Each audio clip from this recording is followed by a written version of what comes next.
Finir à l'hôpital lorsqu'on voyage à l'étranger à cause d'une maladie transmise par un moustique, un parasite, une grosse intoxication alimentaire ou tout simplement avoir un accident, c'est la situation qui fait peur à tous les voyageurs. Et dans cette vidéo, on va vous parler des 7 choses qui pourraient vous envoyer à l'hôpital lors d'un voyage. On va vous partager des exemples très concrets, car sur ces 7 situations, il y en a 2 qui m'ont personnellement envoyé à l'hôpital. Et pour les 5 autres, on vous partagera les expériences parfois très compliquées d'autres voyageurs qu'on a rencontrés sur la route. Et en fin de vidéo, on parlera d'un équipement indispensable à avoir à nos yeux si vous prévoyez de partir dans des zones reculées. Pour ceux qui ne nous connaissent pas, nous c'est Ambrine et Damien. Ça fait 2 ans qu'on voyage en Amérique, du Canada à l'Argentine. On a traversé beaucoup de pays, des pays parfois très différents les uns des autres, et surtout très différents de ce qu'on peut connaître en Europe. Et avant de rentrer dans le vif du sujet et de parler de tous les problèmes de santé qu'on a eu pendant ces 2 années de voyage, je précise que de base, que ce soit Ambrine ou moi, on est très rarement malade. Pour vous donner un exemple, avant de partir en Amérique, j'ai vécu 6 ans à Lyon et je suis jamais allé chez le médecin. D'ailleurs, mon médecin traitant, il est à plus de 500 km de Lyon chez mes parents, et en réalité, je sais même pas s'il exerce encore. Donc avant de partir, la question de la santé en voyage, c'était pas vraiment une préoccupation pour moi. Et je me disais qu'il y avait quand même très peu de chances qu'il nous arrive quelque chose. Mais vous allez voir que ça s'est pas exactement passé comme prévu. La première chose dont on va parler et que vous êtes presque sûr d'avoir si vous partez faire un voyage en Amérique du Sud, Afrique ou Asie, c'est une intoxication alimentaire, qu'on appelle aussi la tourista. Donc ça va venir de quelque chose qu'on a bu ou mangé, et très souvent ça arrive quand on mange à l'extérieur. Soit parce qu'on a commandé une limonade avec des glaçons et que les glaçons ont été faits avec l'eau du robinet, et même si les locaux, eux, ils peuvent boire cette eau sans aucun problème, ben toi, ton petit corps, il a peut-être pas encore l'habitude. Et voilà, on a notre eau toute fraîche. Puis si demain on fait cacamou, c'est qu'elle était pas très bonne. Et du coup, il va trouver un moyen de rejeter cette eau de ton corps le plus rapidement possible. Ou sinon, et nous c'est surtout à cause de ça qu'on a eu des problèmes, à cause de quelque chose qu'on a mangé. Le dernier exemple que j'ai en tête, c'est en Bolivie, le long de la route, un peu au milieu de nulle part. On a vu un petit stand d'empanadas.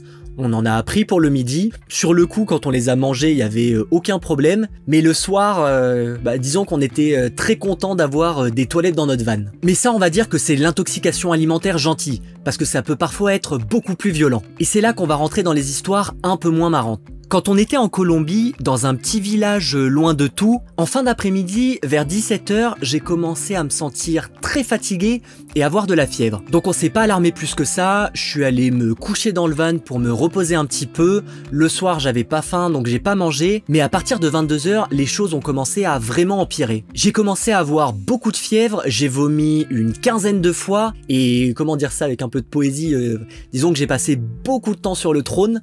Donc sur le moment, il faisait nuit, on était sur le parking d'un parc national, on savait qu'un peu plus bas il y avait un village, mais on s'est dit que ça allait bien finir par passer. Donc pour moi, la nuit a été assez horrible. Alors heureusement, à partir de minuit, les vomissements se sont arrêtés, mais j'avais toujours beaucoup de fièvre et surtout très soif. Le problème, c'est que dès que je buvais de l'eau, 5 minutes plus tard, j'étais obligé d'aller aux toilettes pour l'évacuer. Donc je pense qu'entre 1 h du matin et 3 h du matin, je suis peut-être allé 30 fois aux toilettes, c'était assez impressionnant. Et du coup, au bout d'un moment, comme j'étais très fatigué, j'ai arrêté de boire pour pouvoir dormir un peu. Sauf qu'à 6 h du matin, ça allait toujours pas mieux, et j'avais encore beaucoup de fièvre. Donc Ambrine est descendue dans le petit village pour voir s'il n'y avait pas un médecin ou quelqu'un qui pouvait nous aider. Heureusement, il y avait un tout petit hôpital qui pouvait accueillir peut-être 5 personnes maximum.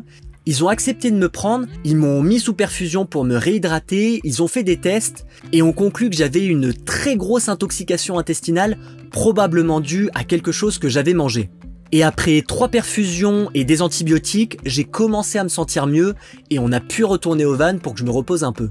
Donc pour résumer, pour ne pas avoir d'intoxication alimentaire dans certains pays, évitez de boire l'eau du robinet ou de demander des glaçons au restaurant. Alors ça, c'est quand vous allez dans le petit restaurant qui a pas l'habitude d'accueillir des touristes. Si vous êtes dans un endroit très touristique et que vous allez dans le restaurant le plus connu, il y aura pas de problème parce qu'ils ont l'habitude d'accueillir des touristes. Ensuite, pour la nourriture, ce qu'on dit généralement, c'est d'éviter de manger des crudités parce que ça peut contenir de l'eau et de privilégier les aliments cuits. Et pour finir là-dessus, si vous attrapez une petite tourista, c'est pas la fin du monde non plus. Et mon exemple de la Colombie qui se termine à l'hôpital, ça reste quand même très rare et bah c'est la faute à pas de chance. La deuxième chose qui pourrait vous envoyer à l'hôpital lors d'un voyage, c'est d'attraper un parasite. Pour vous donner une image, on pourrait dire qu'un parasite, c'est un tout petit organisme vivant qui vient s'installer dans votre corps et qui considère que c'est sa nouvelle maison. Et c'est quelque chose qu'on peut attraper dans la nourriture ou l'eau qu'on boit, mais aussi par exemple en nageant dans un lac et en avalant de l'eau sans faire exprès. Donc il y a des parasites qui vont simplement vous donner une bonne tourista et qui seront évacués naturellement sans trop de problèmes, mais pour d'autres, ça peut être beaucoup plus violent. Quand on était au Salvador, un soir, il y a une famille avec 3 enfants qui nous a contactés sur Instagram pour nous demander de venir les rejoindre en urgence. Donc on y est allé et quand on est arrivé sur place, la mère nous a expliqué que son mari et 2 de ses enfants avaient attrapé des parasites et ils étaient complètement KO. Donc quand je dis KO, c'est qu'ils pouvaient même plus se lever du lit. Et comme ils étaient tombés les uns après les autres, donc un enfant, puis le père, puis un autre enfant, bah en fait la mère elle avait peur que elle aussi d'un coup elle allait tomber et qu'elle pourrait plus s'occuper de sa famille. Et donc c'est pour ça qu'elle nous a appelés. Donc on est resté avec eux pendant 2 jours. Heureusement, ils s'étaient arrêtés dans un petit village dans lequel il y avait un hôpital. Donc le père et les enfants sont allés faire des analyses, on les a mis sous perfusion et au bout de 48 heures, tout allait mieux. Mais sur le moment, ça a été une situation très stressante pour eux. Donc pour éviter d'attraper des parasites, honnêtement, on n'a pas de solution miracle à vous donner, c'est un peu la faute à pas de chance. Mis à part bien sûr les mêmes conseils que pour la tourista, donc faire attention de ce qu'on mange et ce qu'on peut boire. Et si vous allez vous baigner dans un lac avec une eau un peu stagnante, bah évitez de boire la tasse. La troisième chose qui peut vous envoyer à l'hôpital lors d'un voyage, c'est les moustiques. Ou plutôt les maladies que pourraient vous transmettre les moustiques. Et ça, j'en ai fait personnellement les frais. Quand on était près du Brésil, dans une zone humide avec beaucoup de moustiques, il y a un soir, j'ai commencé à avoir pas mal de fièvre, des courbatures, je toussais beaucoup et j'étais surtout très fatigué. Donc comme je suis pas vraiment un grand fan des hôpitaux, la première semaine, j'ai essayé de me soigner avec du paracétamol. Alors quand j'étais sous l'effet du médicament, la fièvre descendait un peu, mais il suffisait qu'on sorte 1 heure pour faire les courses et la fièvre et la fatigue revenaient aussitôt. Je viens de me taper, oh non, je viens de me taper une bouffée de chaleur. Je suis en train de transpirer, mais comme c'est pas possible.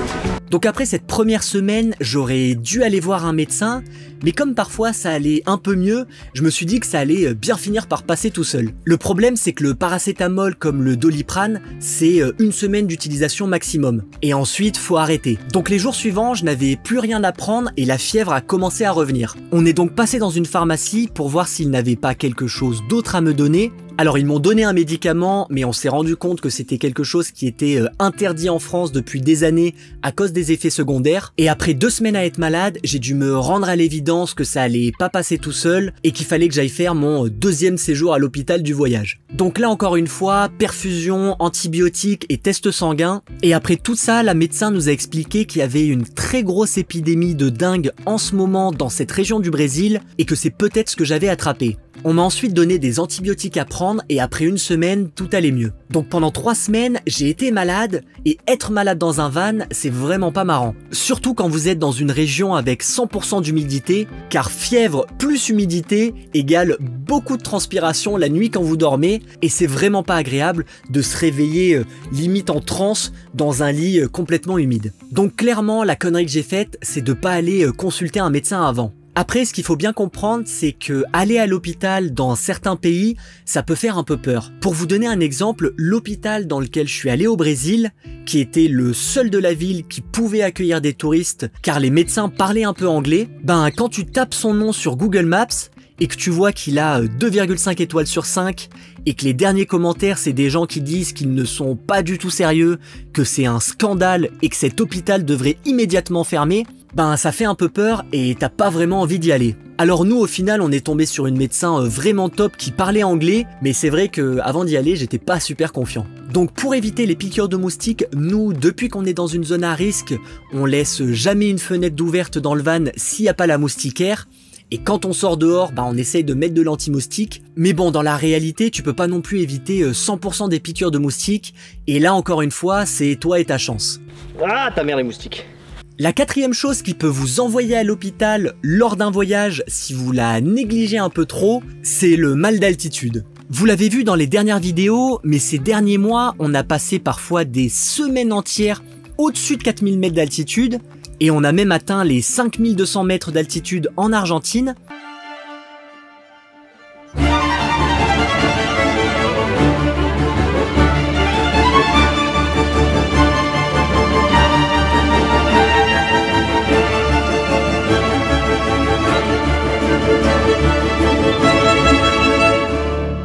Donc pour le mal des montagnes, nous on a quand même pas mal de chance car il nous affecte quasiment pas. On a rencontré des voyageurs qui, par exemple, faire des randonnées au-dessus de 4000 mètres d'altitude se terminent souvent en gros mal de tête et vomissements.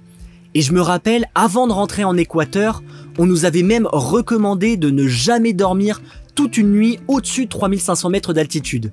Mais au final, pour tout ce qui est mal de tête et vomissements, on n'a jamais eu de problème, alors qu'on a très régulièrement dormi au-dessus de 4500 mètres d'altitude. Je crois que notre record, c'est une nuit à 4700 mètres. Et à ces altitudes, alors oui, tu dors un petit peu moins bien, mais honnêtement, ça nous a jamais dérangé.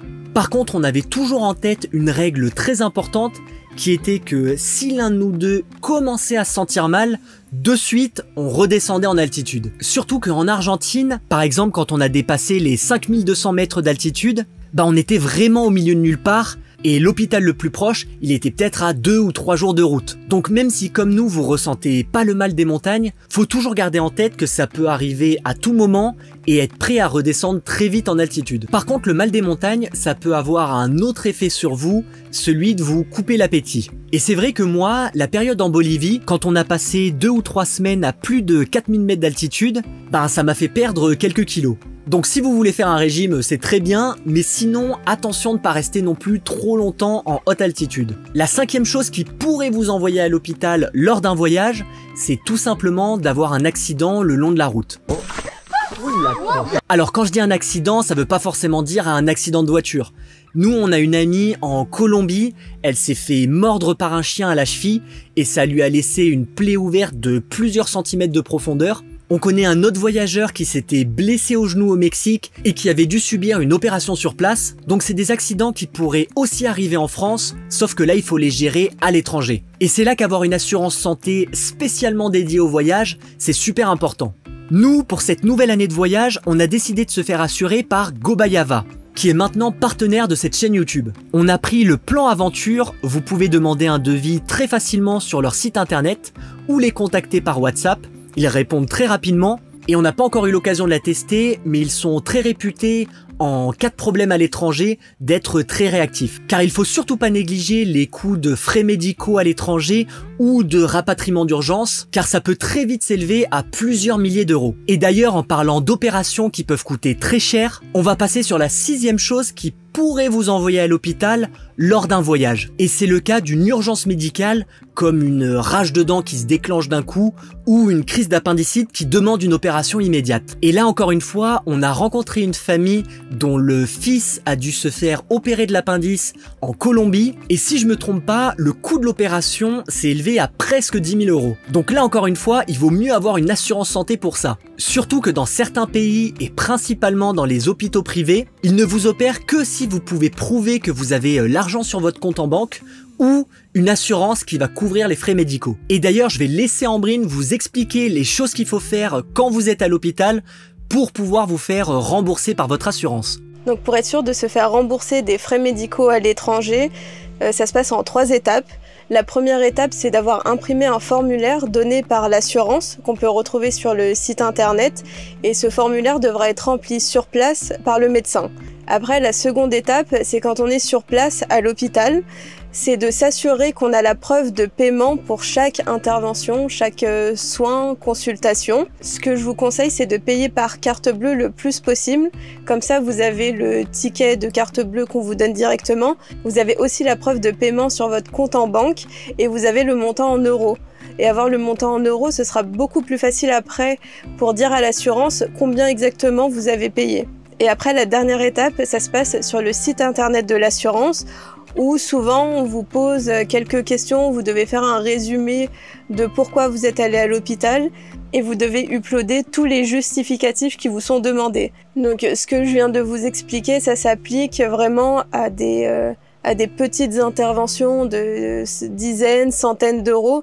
Mais par contre, si vous avez une grosse urgence et que vous devez être admis à l'hôpital, ça ne nous est jamais arrivé, mais on sait que la marche à suivre, c'est d'abord d'appeler l'assurance avant d'être admis à l'hôpital ou avant d'être, par exemple, opéré. Et la dernière chose qui pourrait vous envoyer à l'hôpital lors d'un voyage, c'est les maladies qu'on va appeler basiques et qu'on peut aussi attraper en France, comme une grippe, une angine ou une gastro. Donc là, vous allez me dire, pas besoin d'aller à l'hôpital pour une simple grippe. Et je suis d'accord avec vous. Sauf que ce qu'il faut pas oublier, et surtout si vous voyagez avec des enfants, c'est que dans certains pays, trouver le médecin du village, c'est pas si simple, voire parfois impossible. C'est pas comme en France où on peut aller sur Doctolib et prendre un rendez-vous en quelques secondes. Et c'est pour ça que très souvent, quand des voyageurs ont des problèmes de santé, le plus simple et le plus rapide, c'est d'aller directement à l'hôpital pour consulter un médecin sur place.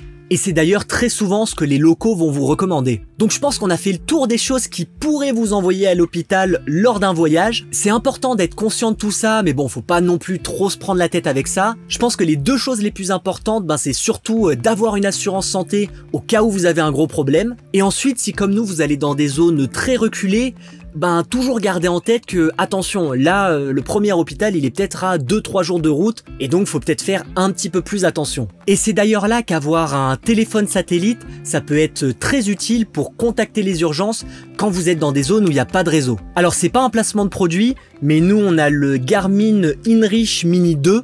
Alors on n'a jamais eu à s'en servir, donc je peux pas vous dire si ça fonctionne bien, mais en gros on a un bouton SOS qui nous permet de joindre les secours n'importe où, même s'il n'y a pas de réseau, en cas de gros problème. Et normalement ils sont censés pouvoir nous localiser avec la position GPS du téléphone satellite. On a dû payer ça environ 200 €, et ensuite il y a un abonnement de 11 € par mois qui nous permet d'utiliser ce bouton SOS en cas de problème, et ensuite on peut aussi envoyer, je crois que c'est 10 SMS à notre famille, si vraiment on n'a aucun moyen de les contacter pour les rassurer un peu. Donc honnêtement, on s'en est jamais servi, donc je peux pas dire si c'est bien et si ça marche, mais c'est vrai que c'est plutôt rassurant de l'avoir, et nous quand on part faire des grosses randonnées, on le prend aussi avec nous si jamais on a un problème sur la route. Donc voilà, vous savez tout. Si vous pensez à un autre sujet thématique qu'on pourrait traiter en vidéo, n'hésitez pas à nous le dire en commentaire, ça nous intéresse énormément. Et sinon, à la prochaine vidéo. Ciao!